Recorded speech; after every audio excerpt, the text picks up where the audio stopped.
বছরের প্রথমেই বাংলা সঙ্গীত জগতে নেমে এলো গভীর শোকের ছায়া। চলে গেলেন কিংবদন্তি রবীন্দ্র সঙ্গীত শিল্পী অর্ঘ্য সেন। বহুদিন ধরেই বার্ধক্যজনিত অসুস্থতায় ভুগছিলেন তিনি। অবশেষে 14ই জানুয়ারি বুধবার সকালে 90 বছর বয়সে প্রয়াণ ঘটে তাঁর। চলে গেলেন বাংলার এই অনন্য শিল্পী। তাঁর চলে যাওয়ার খবর ছড়িয়ে পড়তেই বিষণ্ণতার ঢেউ সঙ্গীত জগতে। রবীন্দ্র সঙ্গীতকে তিনি যে উচ্চতায় নিয়ে গিয়েছিলেন তা এক কথায় অনন্য।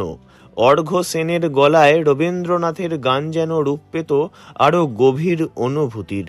তাঁর কণ্ঠে আমার হিয়ার মাঝে লুকিয়েছিলে বা আমার মাথা নত করে দাও শুধুই সুরেলা পরিবেশন নয়, বরং শ্রোতার হৃদয়ের অন্তঃস্থলে পৌঁছে যাওয়া এক আত্মিক অভিজ্ঞতা। সুর, ব্যাকরণ ও আবেগের অনন্য মেলবন্ধনে প্রতিটি গান হয়ে উঠত যেন এক ধ্যানমগ্ন সাধনা। কেবল শিল্পী হিসাবে নয়, শিক্ষক হিসাবেও অর্ঘ্য সেন ছিলেন অদ্বিতীয়।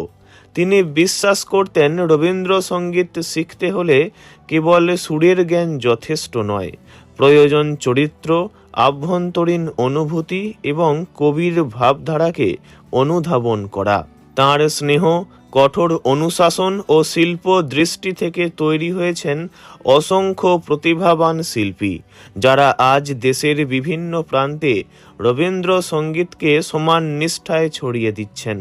তাঁর শিল্প সাধনার স্বীকৃতি হিসাবে 1997 সালে তিনি লাভ করেন সঙ্গীত নাটক একাডেমি পুরস্কার। পরবর্তী সময়ে টেগর ফেলো সম্মানও তাঁর ঝুলিতে যোগ হয়, যা তাঁকে প্রতিষ্ঠিত করে রবীন্দ্রসঙ্গীতের এক অপূর্ব দিশারি হিসাবে। তবে পুরস্কারের চেয়ে তাঁর রেখে যাওয়া গানই আজ সবচেয়ে বড় স্মৃতি, যা যুগ যুগ ধরে মানুষকে শান্তি, প্রশান্তি ও মাধুর্যে ভরিয়ে রাখবে। অর্ঘ্য সেনের চলে যাওয়ার খবর সামনে আসতেই শোকের ছায়ায় ঢেকে যায় সমগ্র বাংলা। মুখ্যমন্ত্রী মমতা বন্দ্যোপাধ্যায় শোক প্রকাশ করে বলেন, বাংলার সাংস্কৃতিক পরিমণ্ডলে এটি এক অপূরণীয় ক্ষতি।